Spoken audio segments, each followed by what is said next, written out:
ఈ సువిశాల ప్రపంచంలో ప్రతి మనిషి తనకు జరిగిన అనుభవాల్ని బట్టి అభిప్రాయాలు ఏర్పరచుకుంటాడు. అందుకే మనిషికి మనిషికి మధ్య అనుక్షణం వైరుధ్యాలుంటున్నాయి. అవి ఎన్ని ఉన్నా అందర్నీ కలిపి ఉంచగలిగే శక్తి మాత్రం ఒక్క ప్రేమకే ఉంది. ప్రేమ పిచ్చి రెండు ఒకటే. రిలేషన్షిప్ అంటే పెయిన్. Money is everything. సంపాదించాలి, ఎంజాయ్ చేయాలి, లివ్ లైక్ అన్ యానిమల్. అసలు మనిషికి జంతువుకి ఉన్న తేడా రిలేషన్స్. వాటికి అవసరాలు మాత్రమే ఉంటాయి, మనకి అనుబంధాలు కూడా ఉంటాయి. Relationship is like oxygen. Trash.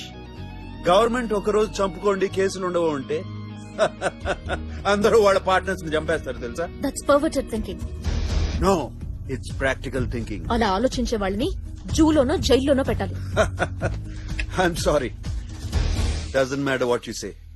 నేనెవరిని ప్రేమించను, ఎలాంటి రిలేషన్షిప్ లోకి ఎంటర్ అవను. Okay, see ya. నీ కర్మ. పెళ్లి కొడుకేంటి మరీ ముసలాల్లో ఉన్నాడు? ఈ ఏజ్ లో ఏం చేద్దామనో? వాడికి బుద్ధి లేకపోతే చేసుకోవడానికి దానికేం రోగం?